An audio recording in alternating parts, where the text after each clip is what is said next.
Hey guys, welcome back to this week's vlog. Today I am in Haywards Heath, which is somewhere between Brighton and London. Somewhere between Brighton and London. I like how you started that sentence, but you definitely didn't know where No, I didn't. I hadn't got a clue. I'm here with Josh and Isaac, and I'm really excited about chatting about music and how you approach what you do as creatives. So let's get started.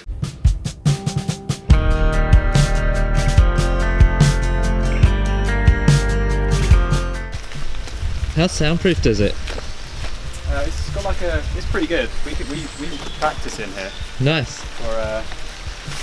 for live shows, so it does the job. Yeah, we play loud in here.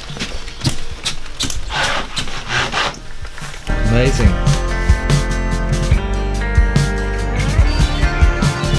So I've got a load of questions for you that I've been writing in my nice pyramid task book. Nice. Which Only a couple of stains on it. only a couple of stains. It's pretty good, isn't it? It's good. I'd love to know first of all how long you guys have been in Line of Judah and how many years, and how did it all come together? We were talking about this recently. I think it's 4 years now, potentially 5. I think we No, released. it's not 5. No Okay, way. so I won't have that. We released a Christmas single, Christmas 2015. We It can might have been check. 16. We can check. It could be 16. It'll be on Spotify. Yeah. But yeah, that was our first thing. So that was just like a Christmas single. Yeah. So it must be about 4 years. Yeah, it's at least 4 years, and then we kind of, to be fair, before that first single was released, I was already writing stuff, and me and Isaac were starting to produce stuff. Yeah. But we didn't have the rest of the band formed around us yet. Right. So it was a process rather than a kind of solid start date. But certainly that was our first actual output, was around that time. That's amazing. And then you've got 5 band members, is that right? Yeah. So how does that work with just coordinating like life? Yeah, so we Can't have. be easy, right? There's 5 of us, and then there's our 6th guy is Jez, who's our producer. Yeah. It's very much part of this project, and I guess for the most part we aren't full time, so we're all working, but we. I guess key members who write and do a lot of production have a lot of flexibility in their jobs or in what they're doing. Yeah. Mainly being Jez, myself, and Isaac, so that we are able to be down here in our studio every week, multiple times a week. Amazing. Which is just a blessing, and the other guys are, super committed, and they sacrifice to make time for the band and for rehearsals and shows and things like that. So we make it work, but the dream is for everyone, I think, to be able to put their full attention on this one thing. But it doesn't always happen quickly, so you just gotta do Follow the that hard process. years. Yeah. Definitely. Yeah. And do you find like with music, like I sometimes ask musicians this because I kind of fell into it, I think. Why music? Why did you choose music and not another option?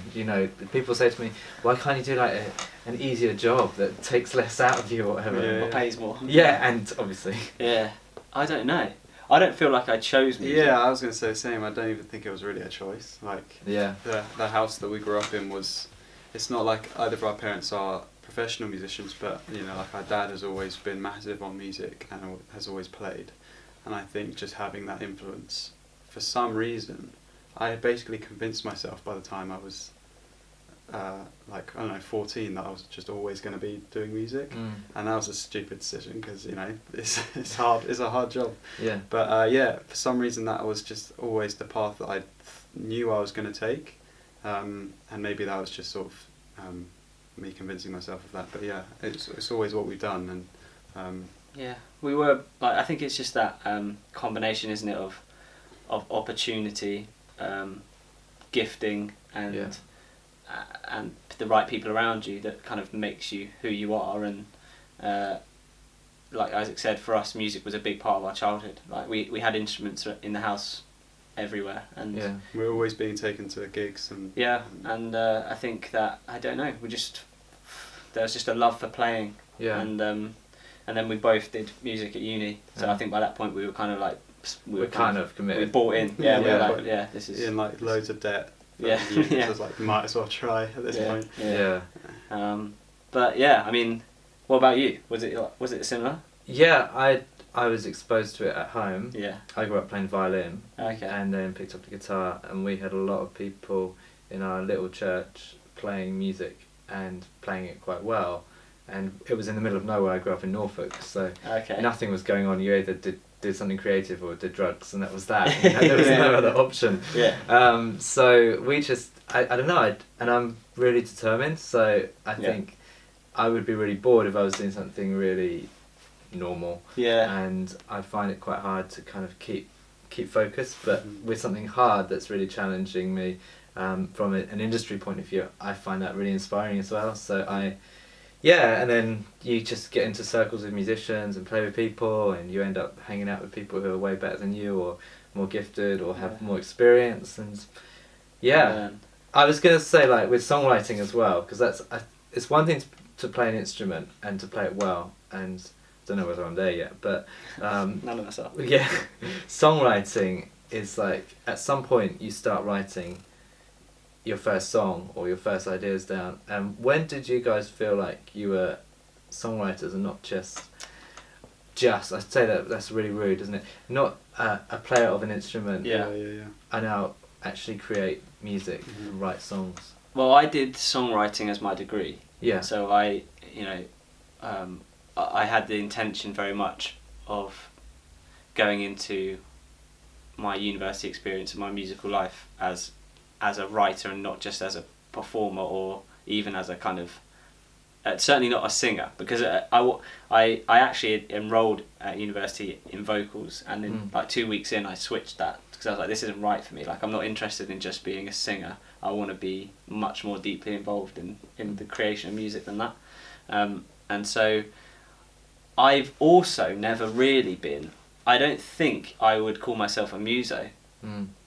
Same. Right, yeah, because I've always enjoyed certain artists, and I'll go deep on those artists, but I'm not very good at listening to new albums, because my attention is not good, and I just think, if I don't, I want to listen to what I love all the time, so I'm not very good like that. And I don't like to play covers and stuff. Like, I don't sit down and play other people's songs. I want to do new stuff. Like, I want to write music, and I want to be a part of that project. So for me, I think songwriting was just always there. It was so, like, piano and guitar were a vehicle for writing music. I never picked up the guitar or the piano because I wanted to be a great piano player or a great guitar player. I picked them up because they were the way that I could then do the songwriting thing. And then with Isaac, like obviously for us, production is a massive part of the songwriting process. So I count Isaac and Jez as part of that team as well, because the way that we write songs is very much, it's quite, we don't build a song like with a skeleton and then kind of start fleshing out that skeleton so much. I almost look at it like we build the skeleton and the flesh at the same time. We're putting the body on the skeleton as we're building it. So our demos are usually quite highly produced, because that's part of the process for us. Like, that's the exciting bit. So there's been massive growth in us as a team, in our ability to do that and work with each other through that process, and it becoming more and more collaborative. Because it's sometimes hard, isn't it? Like, writing with new people is really hard, and it takes time to build chemistry in a team and be able to be honest with each other, and creative, like genuinely creative, so that if you feel like you do something stupid, that's okay. I don't know. That's like kind of massive load of things I just said that may not make sense, but it makes sense.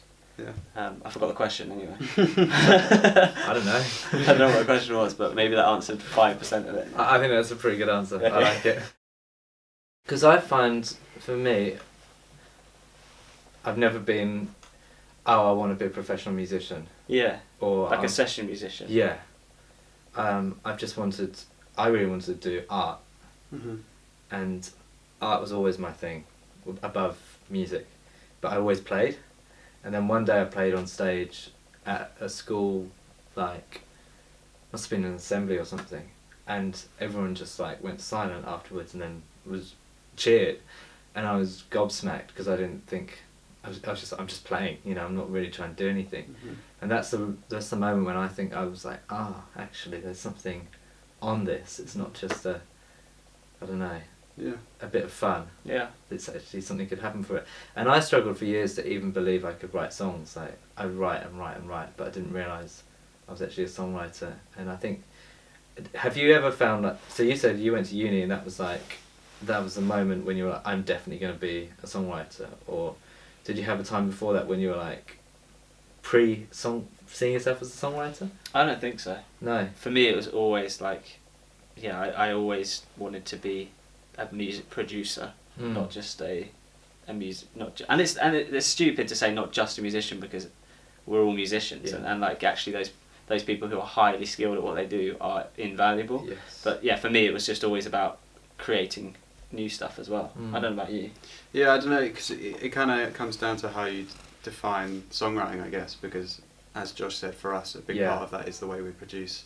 And if I was to sit down and try and do the whole process myself, writing the song, writing the lyrics, producing it and playing on it, it wouldn't work. Yeah. I very much rely on the fact that Josh is a really good songwriter, and then I bounce off that and try and help produce.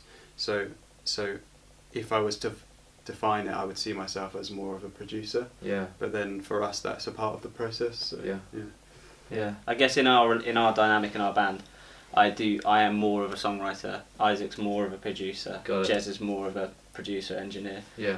So we all have kind of slightly different roles, but they all overlap. Yeah. Nice. How do you balance? You've touched on this already. How do you balance jobs and music? You say you've got flexible jobs that help you with that. But how does that work in real life? What does that look like? So I only finished at uni this summer gone. Yeah.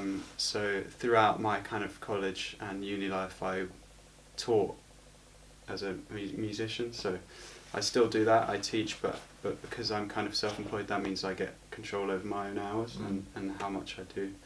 And as a result, I can spend as much time as I want trying to pursue music. Playing music and producing music, so I'm down here with the guys as much as I want to be, basically. So that's really how I do it. It's just easy. Choose myself, basically. Yeah, and I think that for me it's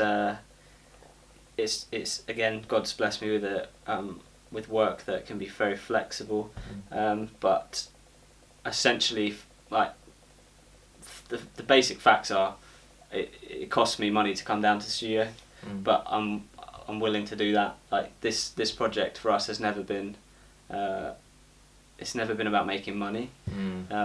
That's kind of a nice thing if that happens, and actually we've been blessed, and the money that we do get helps us do the things that we want to do. But I think all of us have been willing on different levels to kind of sacrifice and make it work. And I guess the other thing that we kind of that factors into this is that we now use this studio as a big part of the vision for Lion of Judah from the beginning was for this not just to be about us becoming successful, but us being part of cultivating an environment in the UK where other Christian artists can become successful, where Christian artists have a network of support or even a system in which they can envisage their success, so that there is a path that's been travelled. Like us doing secular music at university, there's a system. It's like you join a band, you write some songs, you start gigging, and you go around the gigging circuit, and there's kind of certain milestones along the way that will tell you how you're doing. We didn't realise when we started doing this just how small this industry is. Yes. It's small. We released, I think, our first EP, and then immediately after that we were like, okay, what's next? Like, there's genuinely no infrastructure around the kind of independent Christian music scene. Yeah. And people are beginning to do stuff in this space, but like, so for us, part of what our vision was to be helping other artists to progress and do stuff. So we now have this space as well as Lion of Judah studio. This is where we do production for other artists, so other Christian artists come in here and non-Christian artists, and we help them with their projects, and we record them, produce for them, help songwrite if we need to, play on the record if we need to, and so that's kind of the reason that links to your question is because that's a business as well. So that's a partnership between us three, and so that's kind of forms part of the way that we manage work and music. It's very smart. It makes sense, and it gives you the freedom, I guess, as well, to be able to do what you're passionate about. Yeah, that's yeah, it's a massive joy to be able to do that. Yeah, to have this space and to have. Yeah, and it's a good sized room as well. Yeah. It's like it's perfect for what's It's needed. great. What I really love doing is taking like an independent artist where they've not necessarily got like a band around them, but they're songwriting and they just need some help taking it to the next level. Yeah. But they've got a sound on the record where they sound, just as professional as anyone else. So that's fine. It's perfect for that kind of thing. But also the conversations you're going to have with them, you're going to be sharing stuff without them even realising that's going to be really helpful for them in the future. That and maybe even vice versa sometimes. Yeah, exactly. Yeah, definitely. You build connections and a network. Yeah. Yeah, which is what this is about as well. Yeah. Like, exactly. Never having met you before. I know you met Matt, right? Yeah. But we did in the summer. Yeah, but it's really important, I think, to get to know the people in your space. Yeah, and cheer each other on as much as possible. Yeah. And we certainly don't see ourselves in competition with anybody. No. And I think that's something that it's an attitude that quite easily creeps in. Yeah. And ultimately, like, I feel like there's no reason why somebody can't enjoy Pyramid Park and Lion of Judah. Exactly. And there's no reason why we don't support you 100% and vice versa. So like, I think that's where we want to be. And for me, things like this, actually, I'm really keen to have and my YouTube channel isn't that big, but just having people on and like being like, well, why don't you have a listen to this or that? So talking about your songs, we briefly spoke about this earlier, but I'll say it again. Do you love all of your songs? Yes or no? I don't love all of my songs all the time. Like I go through cycles of loving some songs and hating others to play live for a little bit, and then I love going back to them. Yeah. Maybe that's a bit extreme, but it's just me, my headspace. I don't think that I have ever hated any of our songs. Yeah. I don't think I no, I don't love all of them. Yeah. I'm trying to answer this in the best way. There are tracks that I loved when we produced them, and I loved them when we released them. Yeah. But now they just don't feel like they suit us that well. Right. And so we don't play them live, that kind of thing. Yeah, that happens, and that's okay. Like that's part of you progressing. It's a big. We've had such a steep learning curve since we started, and so there's always going to be stuff that you're not as proud of as other things. But then that's like a personal thing too, because some members of the band will love a song and I'll hate it, or maybe not hate it, but some people like songs we don't like. So like we've had shows before where someone will come up to us afterwards and be like, "Oh, you didn't play this song," and it's like, "Yeah, oh right, you like that," and I've had that multiple times about different songs that I thought weren't that popular or didn't, you know what I mean? So I think you just have to, I think it's just a natural part of being an artist that you write songs that you get tired of because you play them so much, you work on them so much during the recording process, and it's just fatigue after a while. It's actually, you almost need to just take a break from the project. Like once you release something, you just don't listen to it. And that's what I did with our last EP, and I think it helped because as soon as it was out, I maybe left it a month or two before I started listening to it again. And then you give yourself space to kind of enjoy it, because you spend so much time listening to it when you're creating it, and let alone Jez, who mixes it all. Like I can't imagine what it's like for him. So boring. It's boring, man. What is your favourite song then? If there's some that you to play live or just listen to? Well, okay. What's your favourite song to listen to? Can it be off the new record that's not out yet? No, that's cheating. Okay, Again and Again. And I think that it's my favourite to play and to listen to. Okay. Which is probably not one of the most popular tracks, but for me, that was the one that came out exactly how I imagined it. Like the vision at the beginning was for this sound, and we really made it, and it just has a certain romance in my mind, that just I like that one a lot. Can you sing me a little bit of it right now? Well, I maybe. There's a guitar over there. But how can I play it on guitar? Let me think. I might have to play it on the piano. Yeah, go for it. This is Again and Again. I don't know. I'm not a very loud singer, so hopefully you can hear this. Play the piano quiet. How do you do that? I'll try and play the piano quiet. You chase me down when I run away. I break your heart again and again. And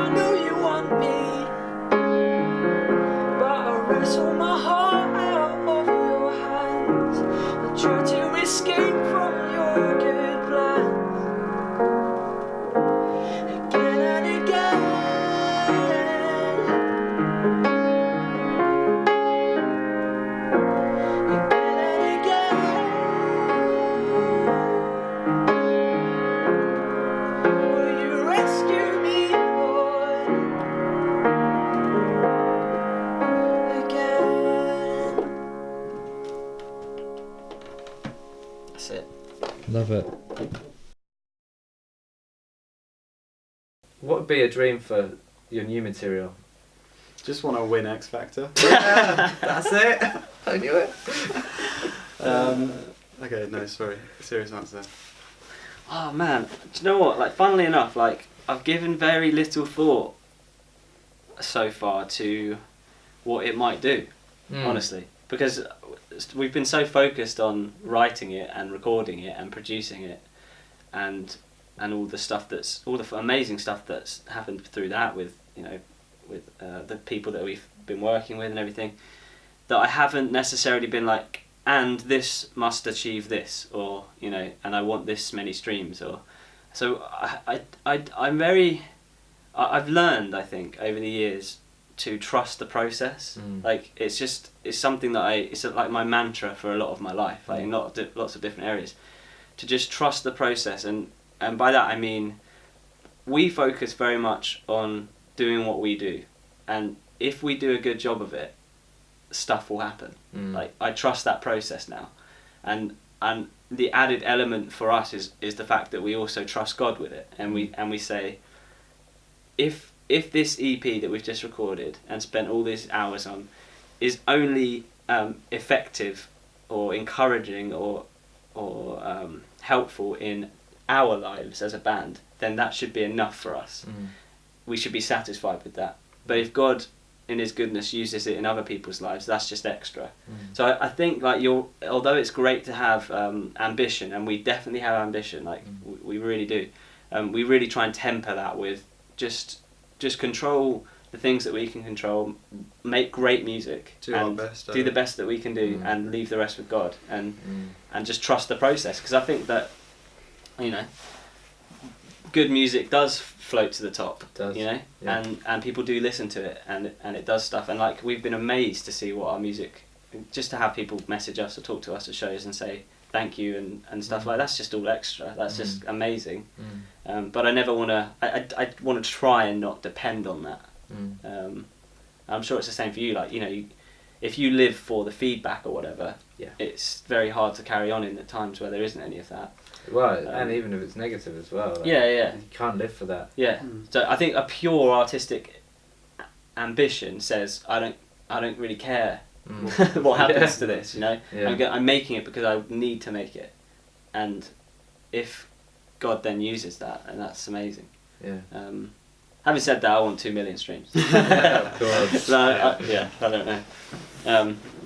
But yeah, don't know if you have anything to add on that.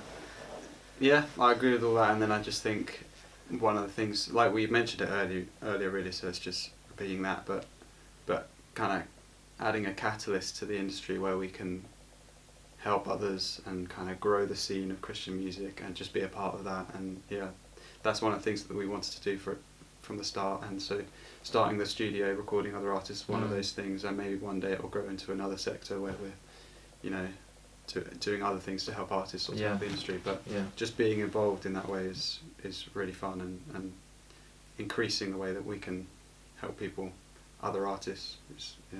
And that's like coming back around to that. Like that's always been my advice to people who've asked us, what should I be doing to progress or whatever. Or my advice has always been trust the process. Like. Just focus on writing good songs and stuff that you love, and don't worry too much about the rest of it. Like and that's not to say don't be a smart business person or don't be shrewd or make investments or but it's just to say the number one thing for us as artists is the music, and if that's not there, nothing else is going to be there. So you've just got to really nail that down. And so that's what I would say to people. And I think build your community as well. That whether it's your team or your just people that you're going to want to be having a long-term relationship with, that are actually good for you, good for the songs, and vice versa. You're able to bless others really, and not just kind of be that band or whatever that no one knows. I wasn't going to say that. But well, it's so easy to be an island, isn't it? And I sit in my little garage tapping away on my laptop trying to open this door or that door, or I can actually trust the process. I mean, so with you, like I guess what I'm super thankful for as an individual is my band, Like I really couldn't have made this record or any of the previous ones without these people. So like, how's that for you? Because I know that you don't have an actual specific band, right? Yeah, I have a live band. Yeah, which is great. but you don't write with them. But I don't write with them. So to me, that's scary. Like that would be much harder. Yeah. Like I'd find that hard. Well, it's all come out from friends in my church, so Yeah. they're people I've played with for years in a way, and so we know each other, and there's relationship there. So when we're playing somewhere else other than at home, it's just the same thing somewhere different, really.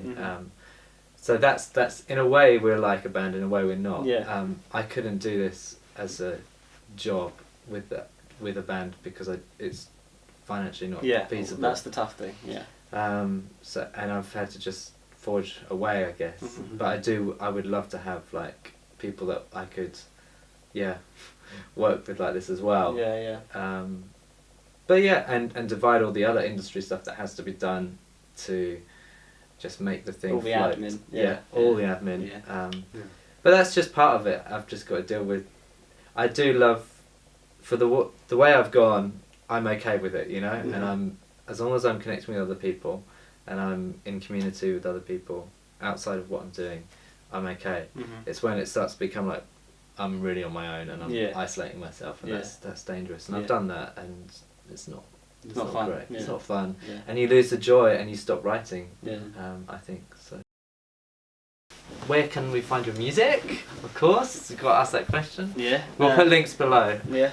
We're just everywhere that everyone is. Yeah. Right, so it's all music players. Yeah, Spotify, Apple, all of those. Yeah. Do you have any merch as well? Yeah. Well, yes. So it's probably worth saying like that, as we've like alluded to a lot of times in this interview, probably that we've got a new record on the way. Yeah. So we can't give dates specifically yet, but there is lots of merch and stuff coming out around that. So like, and the place to look for that will be on the Amen Collective website, who's the label that we work with. Yeah. So stuff will be on there, and the new record will be on there. Right. So look for that in the coming couple of months. Yeah. And we'll start to share that on all of our platforms. Yeah, we'll share that So too. on like if people follow us on Facebook or Instagram, then we will. You'll find the right places. The info on all that stuff. So it's just keeping it in the loop for that next release. Yeah, that's so exciting. Yeah, I'm looking forward to hearing it. 7 tracks. 7, yeah. 7 tracks. So it's our big. I don't know if it's an EP at that point. Like we're calling it an EP. I think it's just, isn't it? Like 8 would definitely be like mini album. Yeah. 7's kind of. To be fair, like one of them's an interlude. It's like less than a minute. Yeah. So Like running time is still EP territory. Short, yeah. And you're doing vinyl for the first time. We are doing vinyl. So I love it. Last question. Thanks for having me, first of all. No, thanks for coming. It's not a question. Appreciate it. It's definitely not a question. Just realised I hadn't said thanks, so better say it now.